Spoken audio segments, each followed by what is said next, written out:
It's Brian Preston, the money guy. All right, so you're listening to that and you're like, okay, I feel like I've got step one down. I've got the stability. I can pay the bills. I'm not worried about where my next meal is going to come from.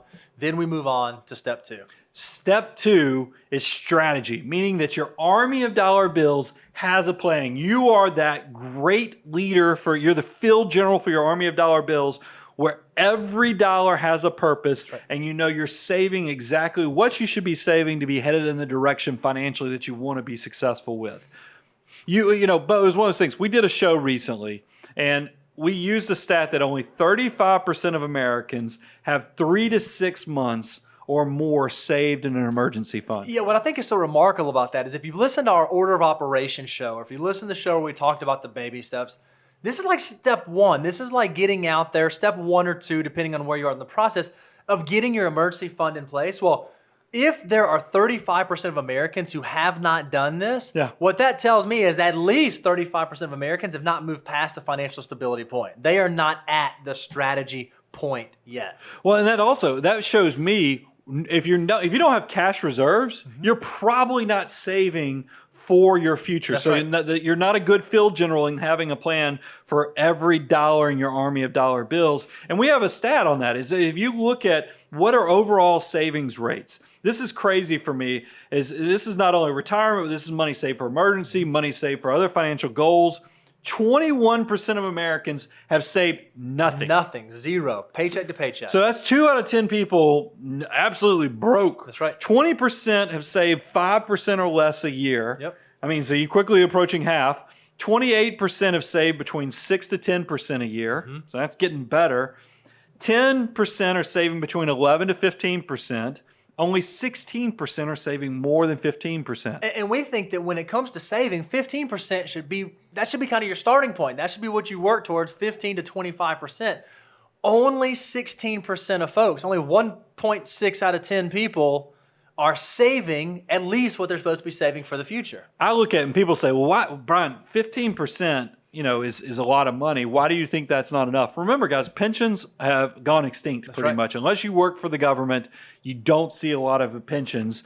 So that's going to put more on you. Social Security, yes, it's still out there. It's barely making it by, but you can't count on it. You can't count on pensions. You can't count on Social Security. It falls on you to make sure you have money for retirement. So because of that bigger burden that you have to put upon yourself, you need to be saving 20 to 25% of your gross income so that you're successful. So even though strategy sounds like a good place to be, there are still some traps that exist. So we want to talk about some of the traps, even in this stage of strategy, that you ought to avoid. So the first trap, not letting the money work for you and saving in the wrong place. Yep.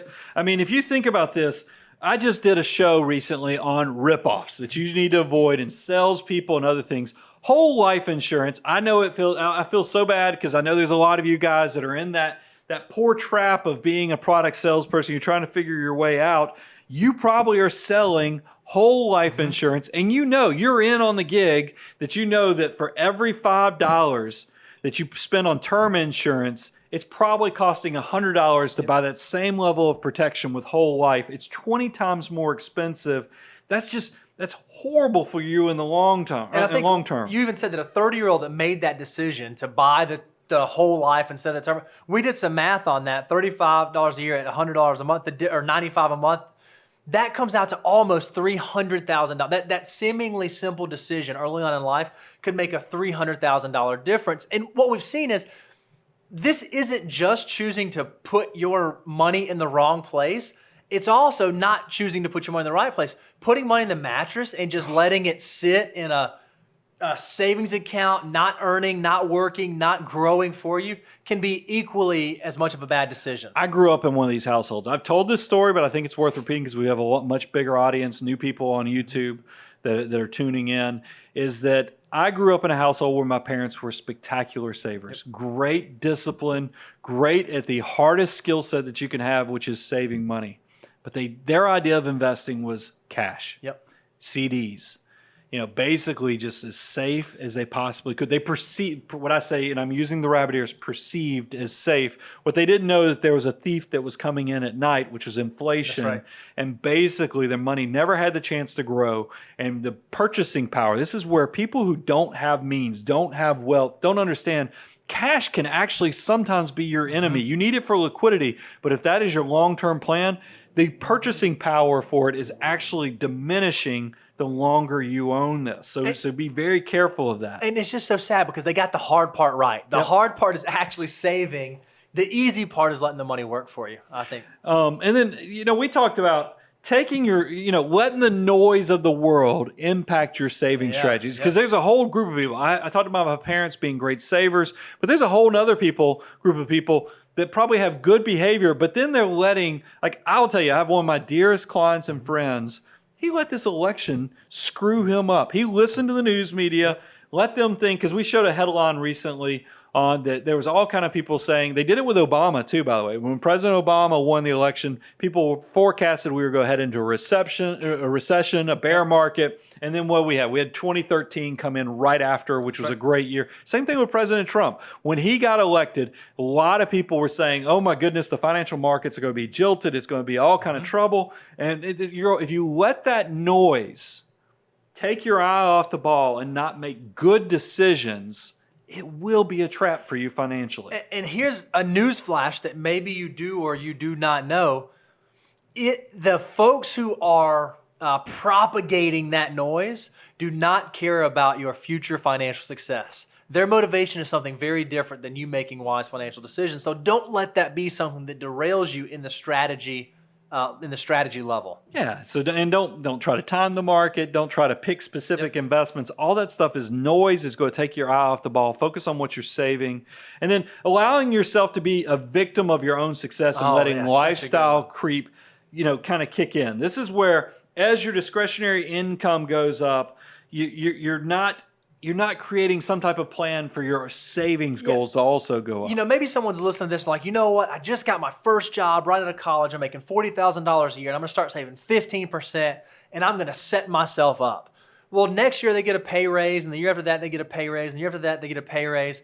But they just keep saving that same 15% of $40,000. They don't ever actually increase their savings. What you're allowing to happen is your lifestyle is expanding, but your saving is not expanding to follow suit. You just can't be lazy about it. I remember distinctly when my wife and we were in our 20s. This is after tax because we were already saving in retirement accounts, because tax deferred, you got to be getting the match and all those things. You got to be doing the Roth IRA. But on top of that, we started saving in our after-tax joint investment account. We had a brokerage account set up, and we were saving $1,000 a month. I'm telling you, we went out to dinner, we celebrated because it was a huge accomplishment in our 20s to be saving $1,000 a month. If I'd have stopped there, though, and I looked at, $1,000 a month, we've done the math on it 88 times over, 32 times over based upon compounding interest, still would have been great. But where I am now in my mid-40s, I wouldn't be where I am if we didn't also have those savings goals increase as income increases. It is a trap if you take that celebration in your 20s, but don't let it continue to grow as your income reflects too. Because there's a lot of income wealthy people that are balance sheet poor. That's exactly right. Do not want to fall in that trap. So let's talk about indications of success. Love it. This means that you got an appropriate emergency reserve. You're saving for retirement, saving for what other goals you might have, like buying houses, investing in businesses. I've already hinted on this, but it's worth repeating. You're saving 20 to 25% for the future. You're a hyper saver. Hyper savers, remember, if you're looking at the Millionaire Next Door formula, is somebody who saves over 25%. Here at the Money Guy family, we like to call you a financial mutant. We want you to be in that financial mutant category. It's good for you. Automate as much of your financial life as possible. You need to be having automatic savings goals so there's nothing slipping through the cracks. This is the I said cracks. I didn't mean to say it. Cracks. Slipping through the cracks. Hey, y'all don't edit that out. Leave that in there, please. So I think this is obviously craps table, not the poo-poo version. Not Keep going. If you're on the craps table, not an indication of success. I think that's where we're really going with that. I think this is what's so great about automated savings because I see so often people say, you know what, I'm going to start saving. I'm going to do really good this month, and everything that's left over at the end of the month, I'm going to start saving. I'm going to start saving. Everything that's left over. Well, what's amazing that we see happen is you get to the end of the month and you're like, oh, there's not a whole lot left over. You know the number one best way to make sure there's something left over at the end of the month? Save at the beginning of the month. Yeah. Go ahead and force yourself to start doing that early. Get it set up automatically. As soon as your paycheck hits, make that money disappear elsewhere so it's like you don't even have it, you can't even feel it. I talked about, because it goes along with exactly what you just said, Bo. I talked about as you get income increases. We have a whole system that we talk about on the show all the time is we have created a feeling in our households that we're poor even when we're not. And that's on purpose. Yep. We call it forced scarcity. That's right. My wife absolutely loathes this, but it works so well. But it is so good is that every time you get a pay raise, every time you have bonuses and other things, go ahead and figure out you can take a small portion of that for lifestyle. I do want you to reward yourself. We're not trying to build an army of misers here. We want you to enjoy a portion of it. But I want you to go ahead and squeeze those savings goals to where every month there's not a lot left over. That's right. I mean, if I think I'm going to, if my income's going up 10% next year, I'm probably going to allocate another 4 to 6% towards savings. And then I'm going to let, the portion's going to go to, giving and growth. And then a sliver, 2 to 4% is probably going to go towards lifestyle. Because, Brian, I think you would agree with this. But both you and I have gotten to and gone through the financial strategy standpoint. Even as astute as we are at making financial decisions, if there's just money left over, just hanging out in the checking account, hanging out in your pocket, it's almost magical how it has a tendency to disappear. We're not superheroes. My money goes away just like your money goes. So that's why we've had to create systems. That's right. Because I will tell you, if I don't create a system, I would be just like you guys. I mean, it is good when you feel comfort with having money, it just kind of disappears. Right. I don't know if it's in that black hole of lifestyle of eating out more, maybe buying more things at Target than you necessarily need to, or you go to REI or the outdoor, Bass Pro Shopping, you just go hog wild. I mean that, or even like Home Depot. I can't go to Home Depot without spending $200 or $300. So all those things, if you don't have a plan of action to where forced scarcity as you're making more money, it keeps you from making those horrible decisions. I think another really big indicator of success in the financial stability level is you are doing your net worth statement and you are tracking your net worth through time. Because how can you possibly know if your strategy is working and if it's sound if you don't know where you are and where you're going? So I think if you're in the stability phase, you know what you have, where it's at, what it's doing, and why that's getting you to where you want to be. One of the greatest financial decisions I ever started doing for myself, and I'm mad, I started doing it when I was 31 years of age. Wish I'd have started this in my 20s, was annually tracking that net worth. It serves multiple purposes. I love that my wife has an accounting every year of what's going on because every relationship has one active spouse versus the other one. It's nice when you create communication paths to have those discussions. Plus, now that I've been doing it so long, Bo, we're coming up with formulas. We're coming up with other things that we plan on unleashing on our listeners. Because I've been doing this since 31, I can go back and say, well, wait a minute. I'm in a completely different place now that I'm getting in my late 40s, but I can go back in time and look at what I was doing when I was in my early 30s, and we're using that to create better content for you guys. You're going to be able to do the same thing. There's lots of ratios, lots of planning techniques. Pay attention to what's going on with your net worth. I promise your wealthier, more successful self will thank you for that decision in the long-term planning stages. And here's one other final indication of success in the financial strategy level. You kind of understand financial topics. When you're talking to parents, aunts, uncles, grandparents, friends, colleagues, coworkers, and 401k comes up, you don't think that you just got signed up for a really long race. You kind of understand what that is, what's going on. You know what a Roth IRA is. You know what an HSA is.